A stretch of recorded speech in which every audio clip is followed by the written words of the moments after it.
Welcome back to the podcast. Today's topic is one that's foundational to how we approach movement at Heart and Bones: how to teach inclusive yoga classes.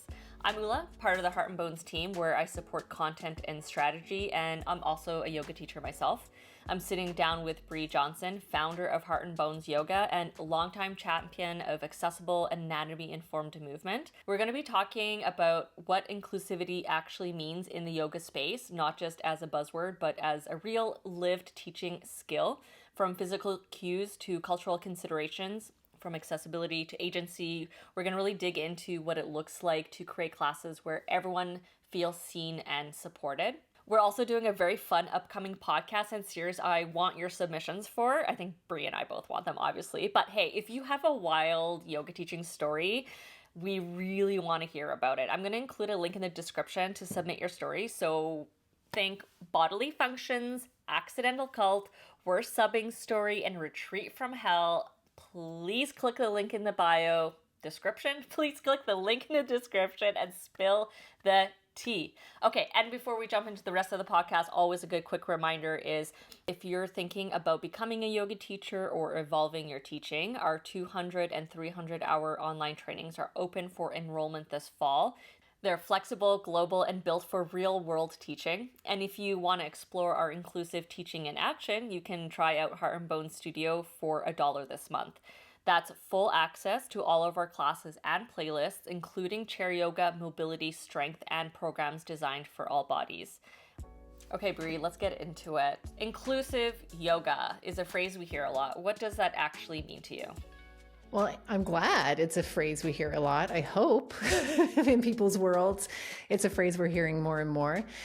Inclusive yoga can, I think, mean a lot of things. And I hope it's an obvious word for a lot of us. So when we think of inclusive, are we thinking also who's excluded?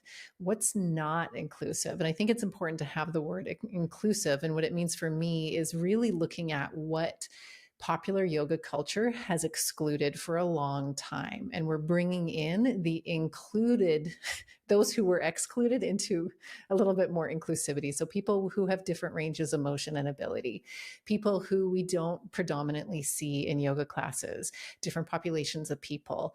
Really, I think it's just inclusive yoga is like, how can we have this beautiful ancient wisdom tradition practice from India here in modern times? How do we make it so that it really truly works for everybody and everybody? Or I think it's also the word accessible yoga too, which of course, and rightly so, should be talking about people who regular mainstream yoga classes and studios are inaccessible to them, whether it's due to them being in a wheelchair, them just like a multitude of reasons. But you're right, then the able-bodied people tend to think that then this isn't a class for me. And I would love to see it become more and more normalized over time, that inclusive just means for everybody. And sure, let's say you can get your head on your knees and your fingers to your toes, and a chair class and these props are actually going to enhance you no matter what your ability is. In fact, when we center, one of the things that I talk a lot about in our teacher trainings, for example, is when we set around inclusivity and accessibility, when we center our classes as best we can in the context and place that we're in, so that we are bringing the people who are usually the least centered. If we adapt the classes to them, everybody wins.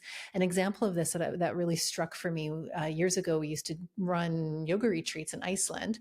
And one of the places that we stayed in Iceland, and I actually don't remember the name of it offhand, so I'm sorry to anybody listening, was this place where it was all about accessibility and people with different abilities. So this place in Iceland was really focused on people who are differently abled and different disabilities. But the thing is that everybody who was able-bodied had to adapt to everybody who had the different abilities. and they were centered. And so rather than, our world where it's able-bodied focused and centered and everybody else has to adapt, whether you're neurodivergent or if you have different abilities physically, mentally, and whatnot, this place where it was that was all shifted around. And it was really interesting to see and really left in profound impact. And, I think another example of that sometimes with wheelchair curbs. So the curbs on the street, of course, were, I believe, originally designed so that people in wheelchairs could get off the curb when they're on the street, right? But then the beautiful thing when we center that, because not everybody is in a wheelchair, and an able-bodied person can walk and step off the curb generally pretty okay. But when we had prioritized that, then that means people on bikes, people with walkers, people who, whatever, baby carriages, just like it actually works for everybody. And so when we have that principle of, when we bring the least prioritized in our dominant culture into more prioritized, it's a win-win for all. And so can we do that in our classes? And with the caveat that we may not be able to do fully accessible for every single person in every class for a lot of different reasons, but can we make it more so? Can we have that as part of our intention as teachers? That's so great. I'm glad you said maybe we can't solve for 100% of people, but we can do the best that we can in that moment and for that student and just create that environment. What are some of the common assumptions teachers make about who their class is for, and how do those assumptions limit accessibility? I think there's a layer of unconscious assumptions. So I'm going to use the word mainstream here. When I use the word mainstream, what I'm referring to is our popularized version of yoga. And when I say popularized version of yoga, I'm talking about like whatever popular yoga studio that has like a flow class and this class and and they're really truly geared to more able-bodied people. And, we're going to do this pose and we're going to do that. And it's just, so I hope everybody kind of gets what I mean when I say mainstream yoga, because I think it's a fair point that most mainstream yoga is this. And so let's say you do your yoga teacher training in a mainstream approach where it's like maybe there's adaptability or accessibility is not talked about in your training, or it's just barely touched on as sort of like an add-on, like pregnancy yoga is, right? But everything else is geared towards relatively able-bodied people. And so you already have, I think, an unconscious story of who can do yoga, because that's what you've been taught. That's what you see in the classes. That's what you see in most studios is fairly like healthy, able-bodied people. And so we just assume this is what yoga is. So I think first and foremost, there's that unconscious assumption that most teachers or a lot of teachers might have. And then they go and they start teaching all sorts of different bodies who are coming into their class, and just like teaching in a way that there's this assumption that, yeah, everybody can do the thing. Oh, and if you can't do the thing, grab a block. If you can't do this, don't do it. Go into child's pose. Right? Like there's this kind of like throwaway feeling. And I think that's sort of the assumptions. And it takes some unlearning. And I think for a lot of teachers, it also takes their own injuries or their own experience with a loved one or family member who they're like enthusiastically teaching for the first time and then going, oh, wait, oh, okay, this person that I'm teaching can't do the thing and I don't know what to do. And then they start getting interested in inclusive approaches. What do you think is the difference between a class that's truly inclusive versus one that is just using inclusive language? I think there's layers to this question, maybe, because it's easy to talk the talk and it's another thing to walk the walk. And I think there's layers because in a lot of cases, we can't be inclusive to everybody. Depending, again, as we mentioned briefly, I think in a previous episode, I mentioned about my old yoga studio was upstairs in an old building. There was no elevator. It just wasn't fundamentally, the location was fundamentally not inclusive to everybody. So I could have had the language, oh, we're inclusive. And it's like inclusive to a point. And then we also have these layers of the socioeconomic inclusivity. Yeah, we're an inclusive yoga studio, but sorry, most people can't afford our whatever prices. like culture and community. You know, a lot of times here in depending where you live, like who's not in your classes? You know, like, are you a lot of like young 20-year-old healthy white people? And who else isn't there? Are there older people? Like, there's just so many layers of what inclusivity actually means. And I think once we start to open our eyes to that, it's important. So we can say the thing. And so that's why I try not to, for myself, knowing all of that, that just like there's sometimes when we talk about like a safe space, like, oh, I'm creating a safe space in our classes. But a lot of dialogue around that is actually like, well, we actually can't create truly safe spaces, but what we can create are brave spaces, spaces where we can make mistakes and fumble and not do it perfectly. And I'd like to extend that here, maybe when it comes to inclusivity and accessibility, that there's so many layers that are actually potentially quite challenging depending on what they are and where you are in the world. And if you're just, you know, one teacher who teaches one class a week at one studio, like there's sometimes like the impact that we want to have will be challenging. So we do steps towards making it more inclusive. Maybe there's ways that you can financially create like some scholarships or a pay what you can model. And that might work for economic inclusivity. Okay, you're at that studio where it has stairs. Okay, so can you as a teacher go to a studio, or you as a teacher go to a space where it is more accessible and you can let people, or people with like in wheelchairs or mobility issues, can come and attend the class a little bit easier than the studio with a stair. So we have to get a little bit more creative around the inclusivity. And then I think the very first baby steps towards inclusivity is also just like, what's the vibe in the yoga studio? What energy are you creating? I don't know about you, but I have been to too many yoga studios and yoga spaces where I feel like I'm not good enough. I'm not wearing the right clothes. I can't do the right poses. The teachers are like really clicky feeling, you know, and oh my God, does that just get my like back up? Maybe it's just old vibes from like high school feeling, you know, like it just like that kind of thing. That inherently is not inclusive. So can we at the bare minimum have people feel welcome, try to learn everybody's names, you know, like not just have this like clicky yoga feeling that anybody who's not already been there feels like they're on the outside. That's step one on inclusivity. I want to get into some of the practical stuff. What are some practical ways that teachers can make their classes physically accessible to, you know, a range of bodies, injuries, mobility levels? Props. Props, all the props, do the props. Yeah, it really, truly, because, and within that, centering props. So as we talked about already, when we're centering the people who are less able-bodied, all bodies are win from that. And so when we're as teachers just going, okay, if you can't do this, grab this prop, like, or if you're a beginner, grab this, like, it's just all these sort of like words and ways of saying things that really just create a hierarchy towards the able-bodied folks. And so for me as a teacher, I make with love. we all okay. We can leave that in as a blooper if it works. With kindness, I do make people grab a block. There's no choice. It's like everybody grab a block. There's no ifs, ands, or buts with kindness. Everybody's grabbing a block.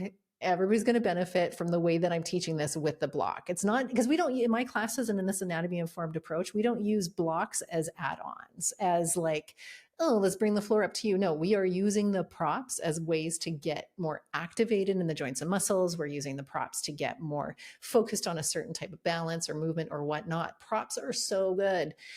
And so we celebrate and we prioritize props and we normalize it. We don't make it as, again, having that hierarchical language, I think is so important as a teacher, or teachers who are like, oh, I don't demo shit. So I'm swearing a little bit on this because I get very charged up a little bit. I don't demo stuff. Obviously, if you take my online classes, I'm doing the class with you because that's just the way it works for online. But anything in person, I rarely demo it. And I very intentionally do not demo quote quote advanced versions of anything. Not that I can do a ton of the advanced stuff, like whatever that might mean. But sure, even if I could do, okay, here's option A, B, and C, choose your adventure. Like those are some of the language that I use as a teacher, like choose your own adventure. I'm not hierarchaling. I know that's not a word. I'm not placing a hierarchy on which option people choose.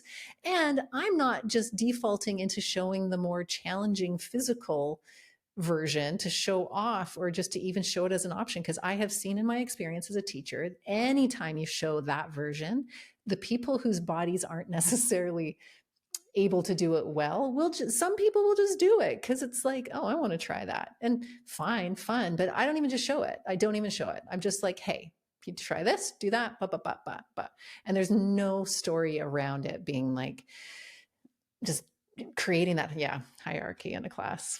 Okay, so how do you create a class then that feels safe and supportive without needing to know every student's diagnosis or story? And I know we, on a past episode of Yoga Teacher Hotline, you talked about even, knowing your role as a teacher. And so for me, when I think about like past experience, it's like people will come up to you and tell you their story, and also sometimes people will never tell you, so you kind of have to figure it out. Yeah, that's a tricky one for sure. So go back to the Yoga Teacher Hotline and watch that answer for a little bit more in depth on that version. But I think the short answer would be I don't really ask about injuries for like a lot of reasons anymore because it's out of scope. Like you said, some people might not ever say anything, or somebody else still might. And I pause because there is still a time and place sometimes where we can talk about injuries. But the main general feeling, unless I'm teaching a class to very specific populations, I'm going to think that most people are relatively healthy enough in their movement that they can do some of the stuff, if not all of the stuff that I'm sharing, because the foundation of what I teach is this anatomy informed approach. And that means that we are not going into deep ranges of motion. We aren't doing things that are going to potentially like, I'm not, see, I'm pausing because I can see how tempting it is to go into some hierarchical language right now about this, where I'm in comparing mode of like, well, mainstream yoga is going to hurt you. This yoga is not. And that's not what I'm trying to say at all. But there's a difference of a mindful mobility way and proprioceptive way of this anatomy informed yoga that just sort of fundamentally creates a safe container and boundaries and functionality in the way that we approach our movement and asana, that just in itself makes the classes more accessible and inclusive and a little bit more supportive for all bodies. So just know that when you're teaching things in a more activated, functional, mindful way of movement, like an anatomy informed approach, that alone, boom, done, already better. But then this is a huge part of it, is playfulness and curiosity. If we can create classes that encourage curiosity and playfulness, and researchers can back this up so much. When we are engaged in play, we are more confident. We are ready to take more like healthy risks. The way the brain fires is in a really functional, happy, supportive way for the nervous system and our movement, because we're not trying to, because I think in uninclusive classes are going back into that hierarchical teaching and this thing of performance and perfection. So when we're in a class that is focused on getting a pose really right, when we're in a class where we have to look really good in it, when we're in a class where we're being micromanaged by our teacher, giving a 10 million cues so that we look a certain way, what happens? We lose playfulness. We move into performance. We lose the connection to our own expansive inner wisdom and somatic body knowing. And we try to go back again into performance and perfection. So when we can let that as teachers go and be like, hey, what if we, so instead of as a cue, instead of being like, everybody step your right foot forward, da, da, da. I say cues like that. I'm not saying this is bad, but when it's all sort of that micromanagey, uh, drill sergeanty, and I know so many teachers aren't actual drill sergeants, and this I'm using dramatic examples here, but that sort of like very instructive, directive language, it's a different experience in the nervous system and then in the entire class vibe than, hey, everybody, what if you just tried this? What if you stepped your foot forward, brought your other leg here, and did blah, blah, blah, right? Like, so it's like this, like when you're doing some of your cues in this curiosity way of like, what if we tried this? What happens when you do that? And then people are like, yeah, what does happen? Because then you're not, as the teacher, setting up the expectation that somebody has to perform a pose perfectly. It's like, hey, try this. Did that work? No? Okay, try that. Did that work? No. Okay, fun. Who cares? None of it matters. Like, that's kind of what I mean with this playfulness and lack of performance. And then everybody's smiling more. I'll share one of my favorite ways of doing this is actually often in balancing poses. So like always for over 2 decades of my teaching, this is pretty consistent. When we teach a balancing pose, everybody starts I see the vibe of the room completely shift, and it starts getting like closed off and stiff, the energy of the room. And then people's foreheads are furrowing, and they're like, because we're balancing, right? We need to concentrate. And so I'm watching it and I'm laughing. And then I let it happen on the one side. And then before we go to the other side, I say, hey, okay, did everybody notice how focused you were? And they're like, oh yeah, I was. I'm like, great, I love your focus. It was good. It was the right response. But now let's pause for the next time. And sometimes I'll use cues like, okay, now picture you're going to do the next side like you were 4 years old. How would a 4-year-old do this balance? And everybody, like, you immediately see them just loosen right up, and they're like, oh yeah, ha ha ha. And like, as a 4-year-old doesn't care. A 4-year-old is like, wee, let's try this. Or we'll do a different way of getting into it and be like, and I'll tell them, okay, now do the next side as if it didn't matter. And everybody laughs as well, because they all went into like performance mode, just default, because it's a balance. And so as teachers, if we can sort of enhance our classes in that way too, of like a before and after, you just see the room vibe and energy change. And it's just like people are looser on the other side. They're smiling. I'm reminding them, none of this matters. You're just standing on one foot. And they're like, ha ha ha, yay. And then it's just so much more impactful in the end. Now, maybe you don't have experience with this. I'm just gonna like toss this out. I know in our studio we do have chair classes. I've never had an experience as a teacher where I had a student come in that did require a chair during like a regular class. I was wondering, is there a way that I can approach offering choices to make sure that the other person doesn't feel othered if they did want to perhaps use a chair or modify? And so this is kind of going beyond the yoga block, right? Like beyond the yoga block, like I'm comfortable with that one, but I can see, or perhaps I feel like I need to make it easier. Is there any advice? Yeah, that's an interesting one. I think as so much of it you probably don't get a lot of people who would need a chair in your average class, because hopefully we've all described our classes appropriately, so that acts as a filter. So, okay, fine. If you're teaching a hardcore vinyasa flow, we know, and it's in the description, somebody who needs a chair probably will understand that that's not the class for them. And that's fine. That's fine. You've created a boundary. That's a healthy boundary that people know what to expect in the class. So you don't have to fully adapt. But let's say somebody did still walk in your flow class, or maybe in your description, you're like, yes, everybody's welcome. And for the most part, you get relatively able-bodied people. And then somebody comes in and, as Ula said, really challenges that assumption of like, oh, wait, okay, right, everybody's welcome, and this person needs a chair. Hopefully there's a chair. I remember, so Kat, my co-teacher in the teacher training, she was recently teaching and so she's 55 and has had a knee thing, and she was teaching all day in a teacher training at a studio, and she was like, I actually need to be sitting in a chair. I can't sit on the ground anymore with my knee injury. And there was no chair, even at the yoga, like literally not one chair at the yoga studio. And Kat was just like raga raga after, because fair, right? Like, so that just shows again that what I was talking about earlier of that unconscious assumption that everybody who's going to come here is able-bodied, so that it's hopefully, like, even the front desk didn't have a chair. Wild, wild. So hopefully there's a chair. Step Let's one. assume there is. Step one, have some chairs. And let's just say there's one chair, right? Because in some ways my mind goes immediately to like, everybody grab a chair. Okay, we're going to shift this class a little bit and we're going to have tons of fun. And so this is where, again, we're centering in a nice supportive way, not in a like, oh, everybody, we got to change. It's like, hey, let's try a chair. Everybody, we're all going to grab chairs today and we're going to have so much fun exploring these chair movements. Like, so you're like making it not a deal and you're enthusiastically encouraging it and normalizing it is one option. Maybe there's not enough chairs for everybody. The easiest thing that we can do is just make it not a big deal, not just like, okay, everybody, you do this, here's the things. And now Brenda, you have to do this. And you go like, so you're not like fully, as you said, othering the other person, and just normalize.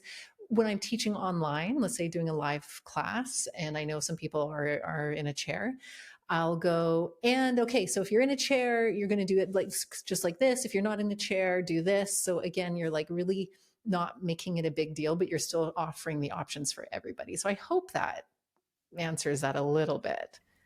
It's it's it's funny because you're like, a have a chair, and I was like, right. Honestly, I think as a teacher that has some experience teaching, um, if I was like, yeah, here's a chair, I think in the moment, because if I am playful and open, I could actually probably adapt quite easily without making it a big deal.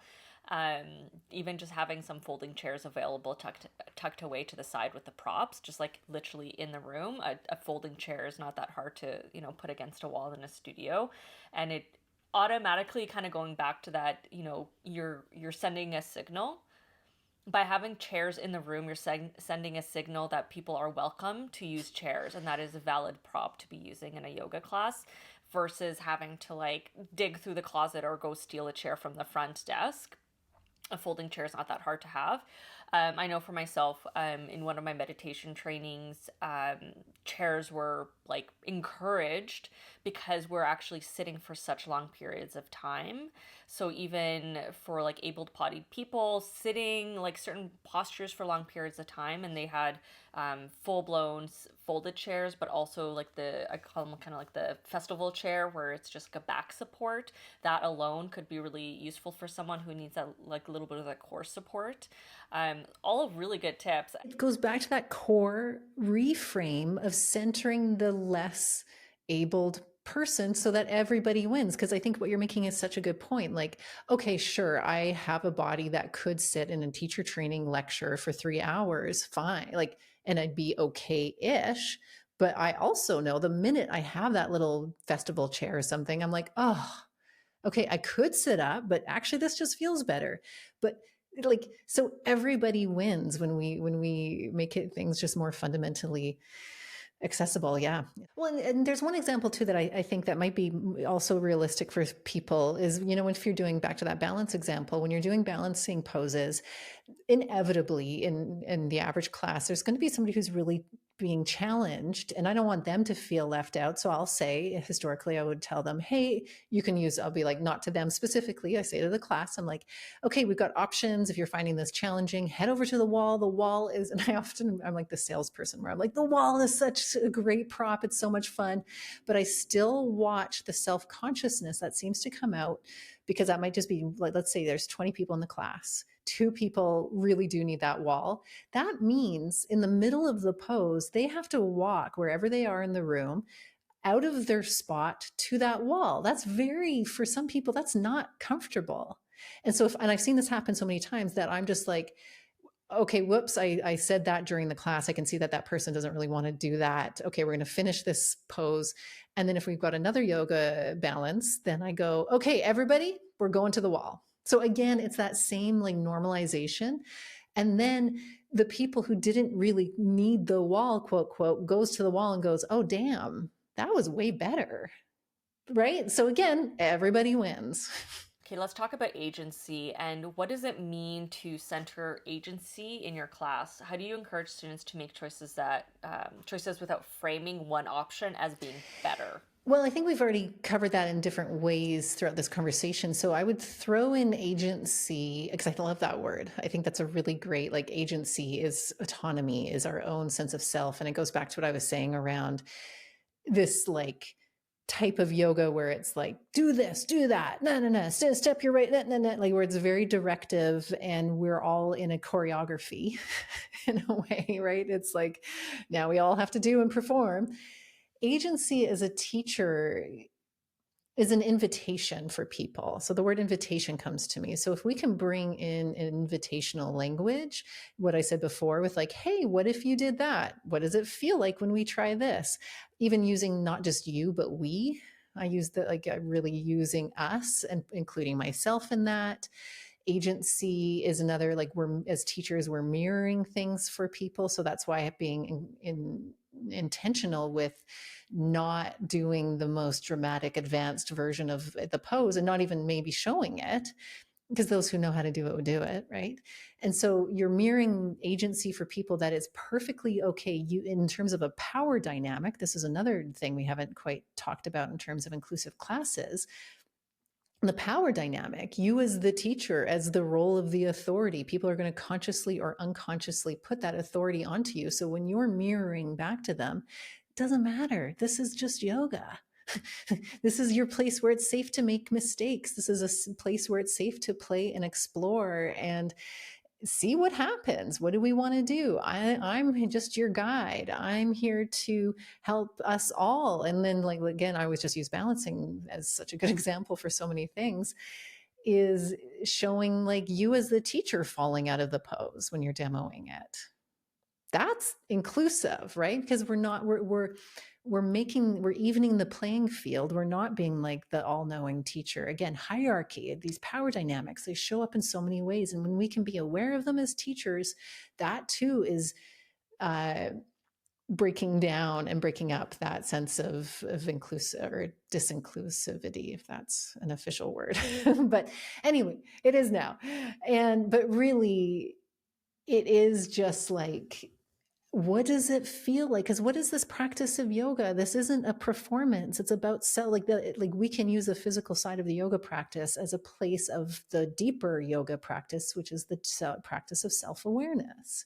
So inclusivity is fundamentally, when we're doing this practice of yoga, all about creating agency, because the practice of yoga is self-awareness. And when we as teachers are creating spaces that I'm, as the role of the teacher, I'm taking your agency away from you, I'm directing you, like, and please don't get me wrong, directive teaching is still helpful. I can be very direct as a teacher, right? Where it's like, yes, let's all step our right foot forward. But even just that, the fact that I just said, let's all, instead of step your right foot forward, it's kind of a subtle, because I'm put, like, when I say let's all put our right foot forward, it's a little bit more on a subtle level inclusive than put your right foot forward.